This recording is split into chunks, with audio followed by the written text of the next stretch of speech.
É, bom dia, boa tarde, boa noite. Vocês vão acabar. Eu fico uma semana sem aparecer, mas quando eu apareço 2, 3 vezes por dia. No domingo é assim que acontece, né? Se eu não posso fazer durante a semana, então vamos lá. Meu nome é Hélio Gonçalves, né? Conversa em Graça é o nome do canal. E vamos conversar mais um pouquinho sobre o que é, né? O sistema religioso tem um jeito sei lá, de falar e tal, mas o que é crescer em graça? O que é graça? Então vamos lá. Vamos falar, já que vocês estão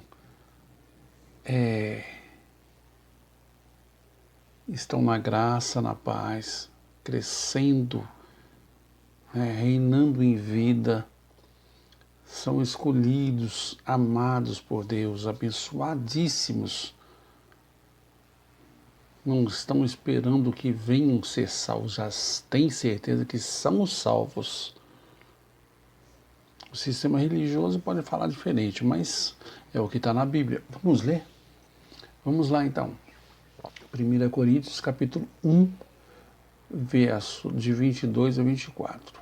Eu sempre peço para que de repente os irmãos anotem. Eu não vou colocar aqui não. Não vou colocar no monitor não. Eu quero que anotem para depois leem, porque é aquilo que eu sempre falo. Texto sem contexto é um pretexto para heresia. Ok? Então vamos lá. 1 Coríntios capítulo 1, 22, 23, 24. Diz assim: Deus disse: Pois, enquanto os judeus pedem sinal e os gregos buscam sabedoria, nós pregamos a Cristo crucificado, que é escândalo para os judeus e loucura para os gregos, mas para os que são chamados nós, né?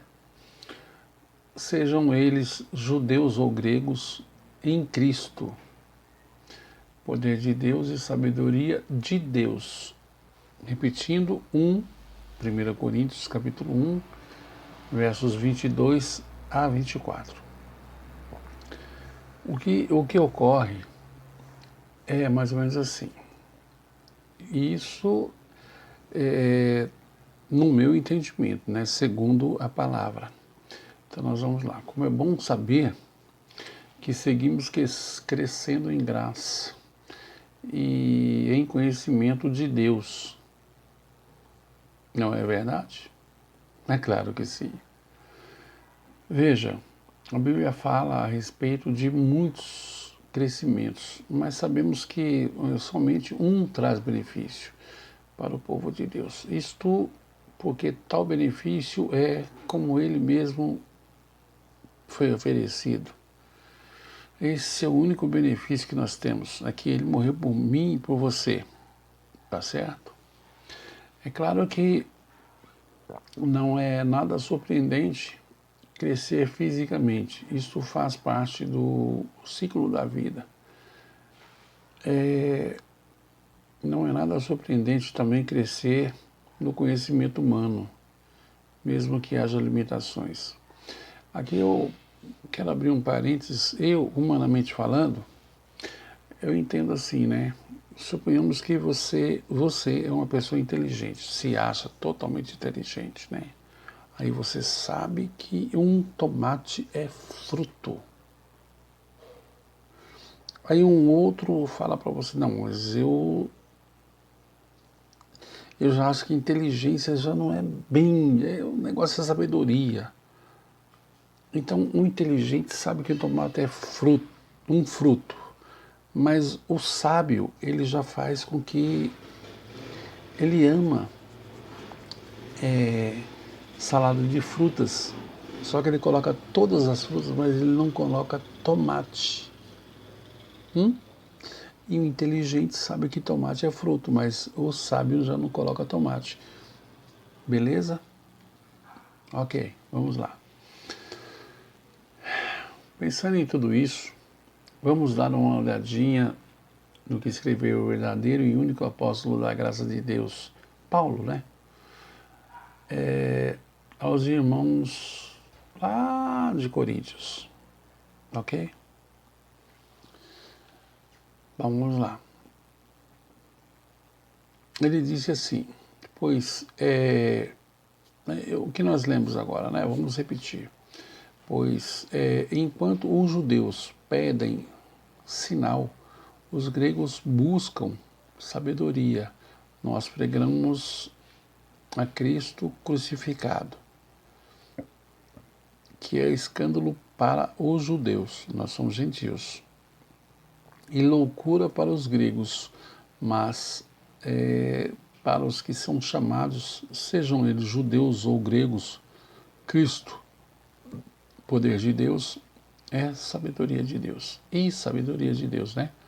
1 Coríntios, capítulo 1, versículos 22, 23 e 24. O que mais nos aflige é o que devemos estudar em relação a isso. É claro que devemos estudar muito. Estou falando aqui sobre a eficiência da sabedoria humana, da vida prática. Tem muita gente atrás exclusivamente, né, de sabedoria humana. É o que eu acabei de falar agora. Inteligência humana e sabedoria de Deus, como Salomão. Ao invés de pedir riquezas e tudo mais, falou, eu quero a sua sabedoria, olha aí. Bom, muitos já sabem o que ocorreu, né? Vamos lá. Não há nada errado em querer saber de vidas em outros planetas, né?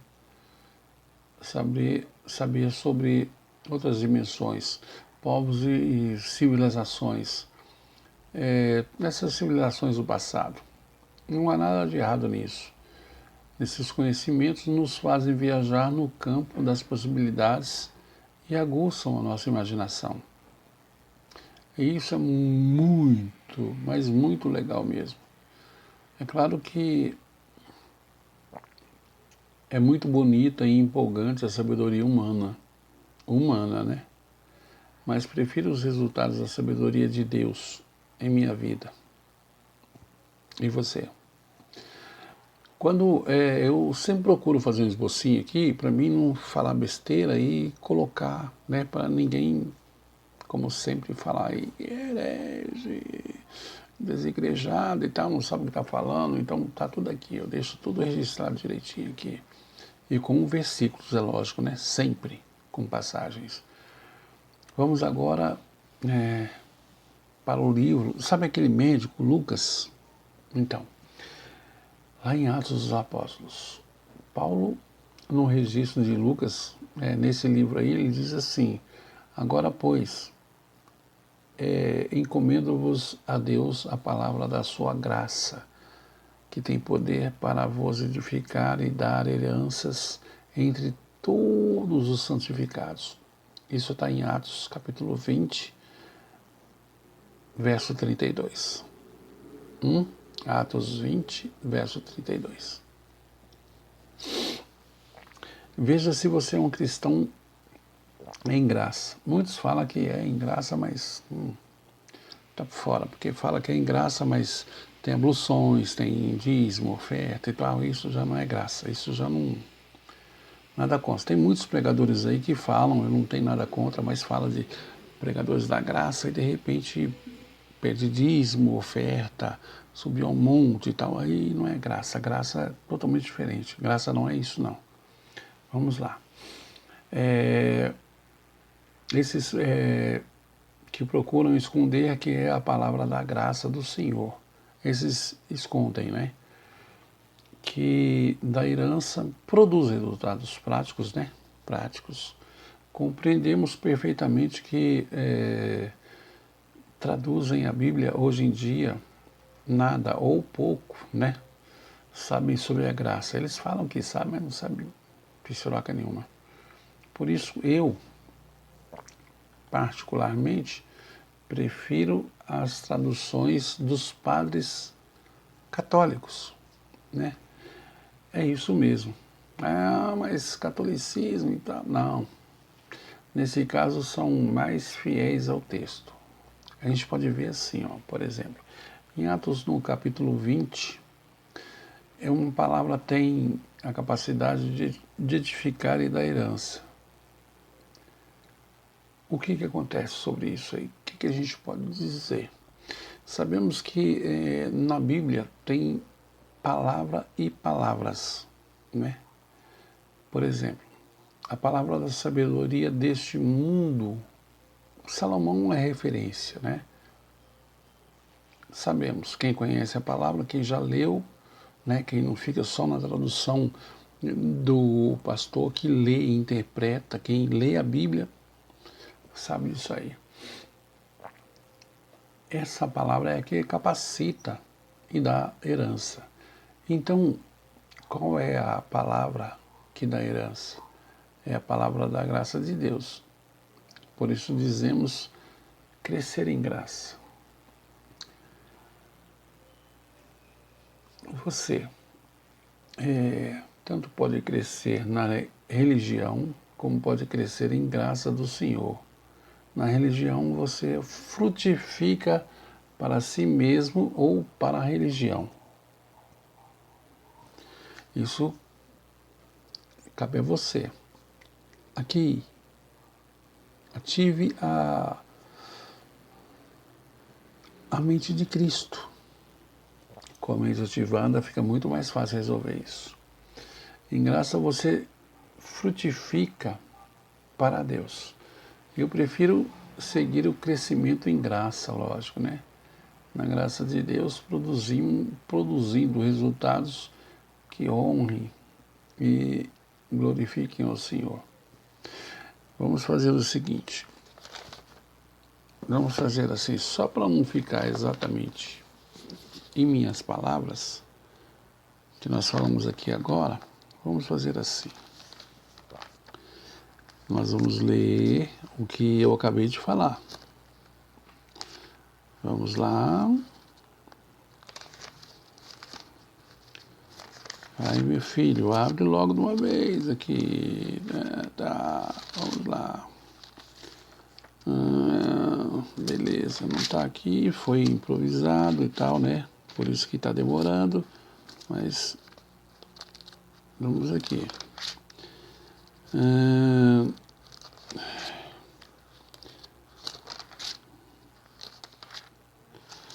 Oh, meu Deus, cadê você?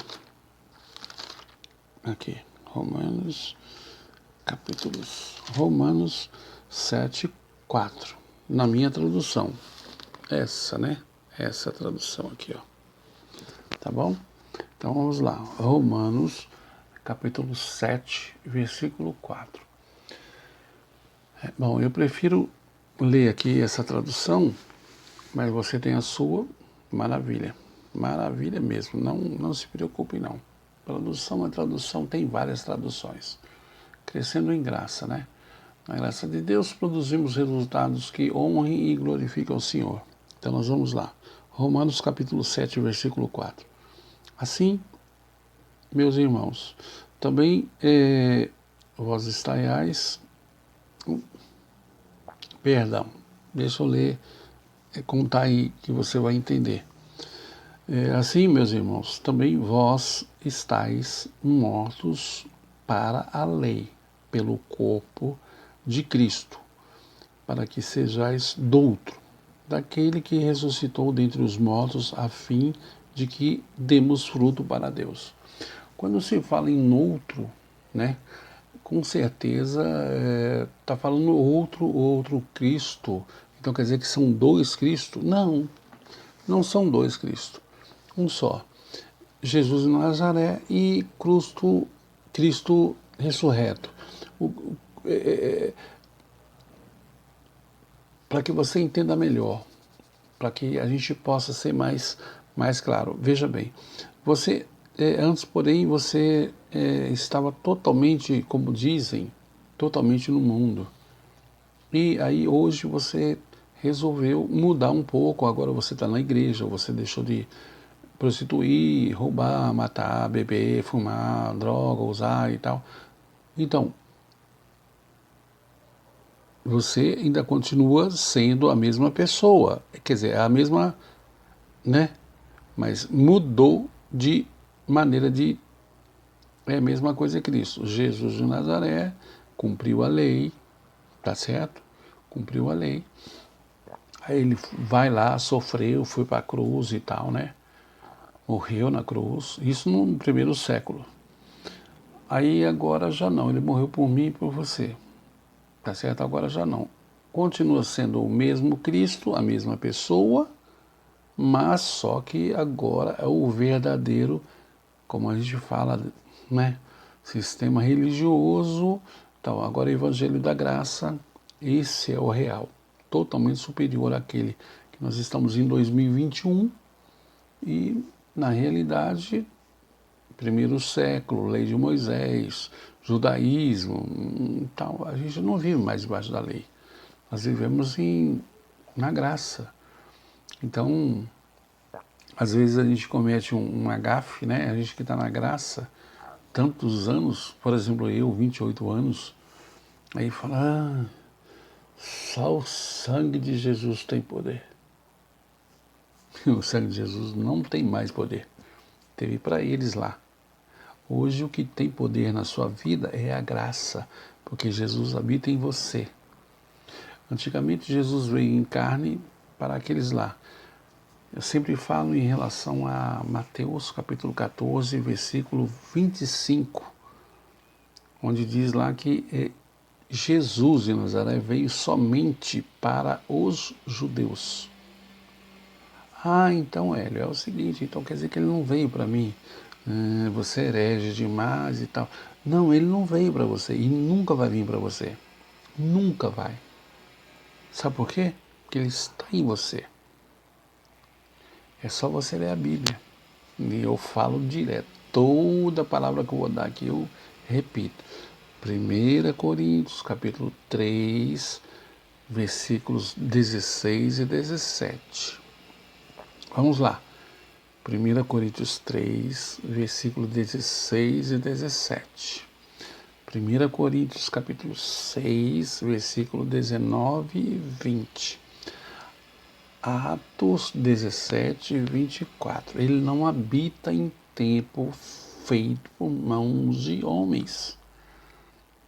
Vamos encerrar? Olha, Jesus era carpinteiro.